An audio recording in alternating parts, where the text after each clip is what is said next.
material muy curioso. Un texto corto, titulado simplemente Texto. Sí, y que plantea una pregunta muy interesante. Totalmente. La pregunta es, ¿cómo se puede cocer un escenario que, asociamos con algo solemne o incluso con el terror, como un cementerio? Y convertirlo en una comedia. Exacto, en una comedia que es casi desternillante. Es una pregunta excelente, sí. Porque no es nada fácil, ¿eh? Exige un control del tono muy preciso. Y en este texto, la respuesta parece estar en un único elemento. La protagonista. La protagonista. Una mujer, Felicia, que es tan impaciente y tan testaruda que es capaz de doblegar la realidad, o por lo menos el género literario, a su voluntad. Justo. Así que nuestra misión hoy es desgranar esa construcción. Vamos a explorar a Felicia y a ver cómo sus decisiones, su carácter, transforman lo que podría ser un drama en una comedia de errores casi surrealista.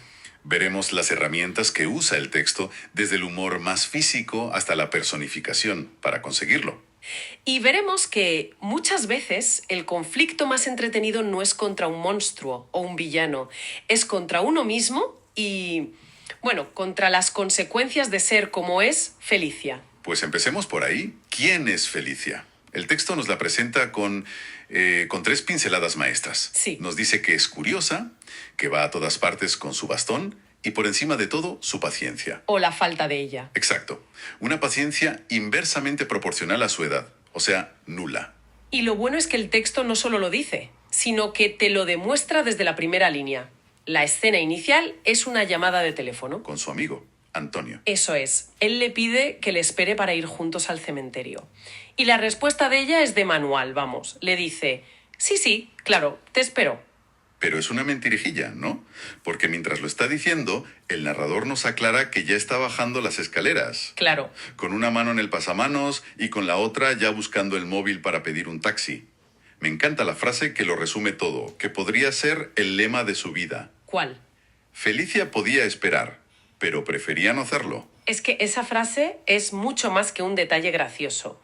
Es literalmente el motor de arranque de toda la historia. Esa pequeña decisión, esa incapacidad para esperar 10 minutos es la primera pieza de un dominó. Que va a caer de forma espectacular. Totalmente. Lo brillante aquí es que el conflicto central se establece sin necesidad de antagonistas externos. La lucha de Felicia es contra las consecuencias de su propia impaciencia. Ella es la causa y la víctima de todo lo que va a pasar. Es una bola de nieve que ella misma empuja colina abajo. Y esa bola empieza a coger velocidad en cuanto llega al cementerio. La descripción es buenísima. Llega sola, decidida, y se ajusta el bastón como si fuera una espada de exploradora. Ya te está diciendo que no va de visita. No, va de conquista. Va de conquista, pero el territorio se le pone en contra. Su primer obstáculo no es nada sobrenatural. No, es algo mucho más mundano y, si quieres, frustrante. El camino principal está en obras. Un caos.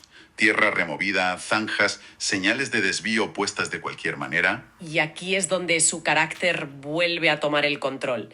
En lugar de hacer lo que haría una persona sensata, que es buscar la ruta alternativa, ella aplica su lógica imbatible, como la llama el texto. Que es una lógica muy particular. Piensa, y lo cito, si el camino iba recto, pues recto voy. Es tan simple y tan equivocado que hasta resulta adorable.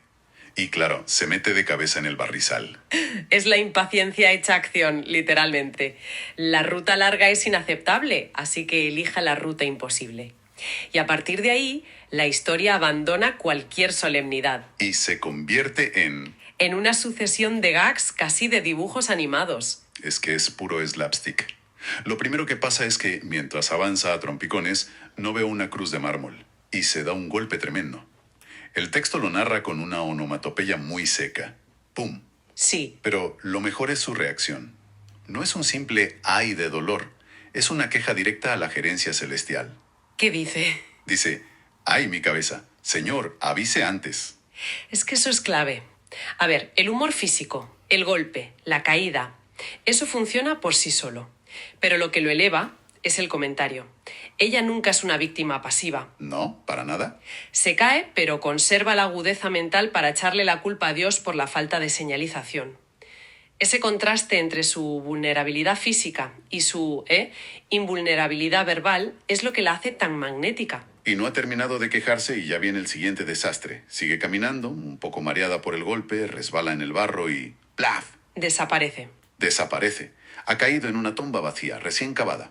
Y su primera reflexión desde el fondo del hoyo, en la oscuridad, es de una calma que asusta. Es increíble. Dice, bueno, esto no estaba en el mapa. Es que cualquier otra persona estaría gritando presa del pánico. Y ella lo analiza como si fuera un error en una guía de viajes. Exacto. Y aquí la historia demuestra su tesis. El escenario es gótico, la situación es de terror, pero el personaje es de comedia. Y el personaje siempre gana. Su sarcasmo es como un escudo que nos da permiso para reírnos de la situación en lugar de angustiarnos. Reímos con ella, no de ella. Y cuando parece que la cosa no puede ser más extraña, descubre que no está sola en el hoyo.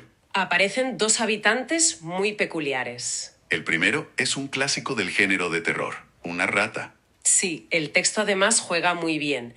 Primero introduce el sonido para crear tensión, ese shh, shh, chic, y luego la describe como enorme.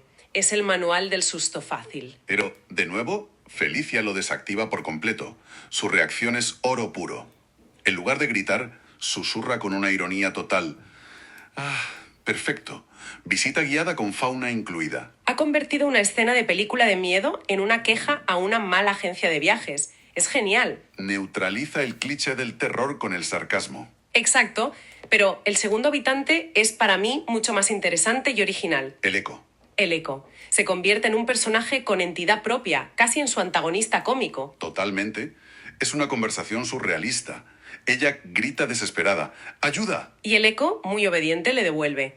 ¡Ayuda! Pero la cosa se empieza a torcer. Ella cambia la palabra. Grita «ayúdame» y el eco, con una malicia acústica que no se entiende, le contesta «dame». Y eso ya la saca de sus casillas. Es que lo fascinante es que se pone a discutir con su propio reflejo sonoro. Le grita «no, dame no, ayúdame». Está lidiando con una rata gigante y con un fenómeno físico que parece que le está tomando el pelo. La situación es de un absurdo maravilloso. ¿Y qué función cumple el eco aquí, más allá de la comedia? Porque parece algo más que un simple chiste. Es una herramienta narrativa brillante. Por un lado, acentúa su soledad de una forma muy cruel. Su única compañía es su propia voz, pero distorsionada, vuelta en su contra. Claro. Convierte su única herramienta de salvación, su grito, en una fuente de frustración. El entorno no es malvado, es peor, es indiferente y juguetón. Se está burlando de ella.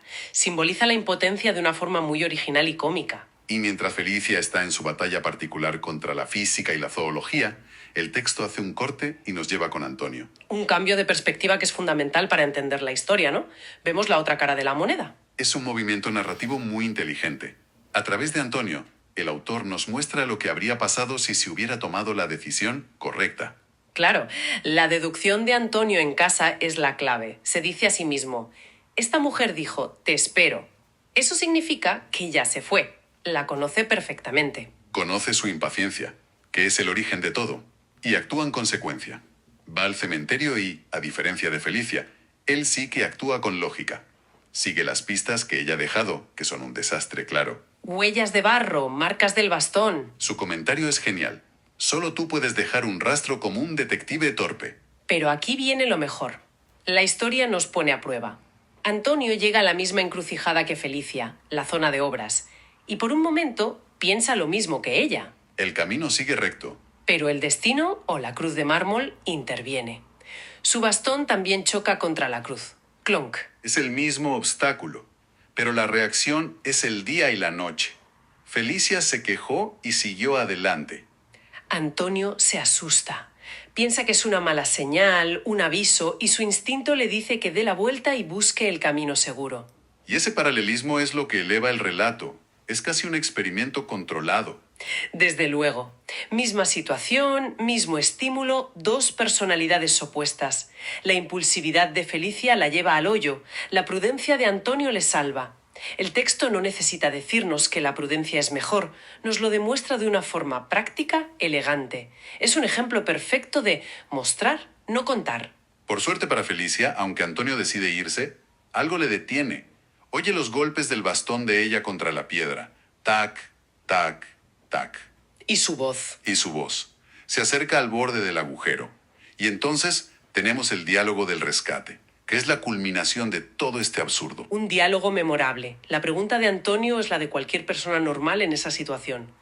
Pero mujer, ¿qué haces ahí abajo? Y la respuesta de Felicia, desde el fondo de una tumba, sin un ápice de pánico, es simplemente... Turismo rural. Es que hay que tener una compostura increíble para soltar esa frase en ese momento. Totalmente. Y para rematar la escena, el eco decide que quiere participar. Cuando Felicia le advierte a Antonio de la rata, el eco repite con un dramatismo innecesario ¡Rata! y cuando le dice que tenga cuidado al bajar, el eco insiste. ¡Cuidado! Con eso el eco se gradúa como personaje de pleno derecho, ¿no? Sí, sí. Ya no es un fenómeno físico, es un tercer interlocutor que comenta la jugada añadiendo una capa más de surrealismo. Esto demuestra la coherencia del tono de la historia. Incluso en el momento de máximo peligro, el del rescate, el humor y la personalidad de Felicia nunca flaquean. Su ingenio es su verdadera herramienta de supervivencia. Más útil incluso que el bastón. La historia avanza hacia su conclusión. Salen del hoyo, y la imagen final de ellos dos es muy tierna, la verdad. Riéndose nerviosos, llenos de barro. Y la reflexión final de Felicia sobre toda la odisea es la guinda del pastel. Bueno, al menos no me aburrí. Es ella el estado puro. Completamente fiel a su carácter hasta la última palabra. Para ella, el aburrimiento es un destino peor que caerse en una tumba. Y después de esta conclusión, el narrador nos ofrece una moraleja explícita. Como en las fábulas clásicas. Exacto. Nos dice, si vas al cementerio, ve acompañado. Y lo justifica con un resumen de la aventura. Nunca se sabe si te vas a encontrar con obras inesperadas, con ecos bromistas. O con una rata sociable con ganas de hacer amigos. Pega nada. No es un consejo gratuito que aparece de la nada. No, para nada. Toda la historia ha sido una demostración práctica y muy entretenida de esa idea. Cada uno de los peligros que menciona ha sido un obstáculo real que Felicia ha tenido que superar por ir sola. Pero cuando crees que la historia ha terminado con su lección aprendida, hay un último giro, un pequeño epílogo que lo cambia todo. Sí, es un remate fantástico. El texto dice que, según cuentan, en esa parte del cementerio todavía se oyen susurros. ¡Cuidado! ¡Rata! ¡Ayuda! Y la frase final abre la puerta a lo fantástico. Dice que probablemente sea el eco. O la rata contando la historia. Servicios en grabación de la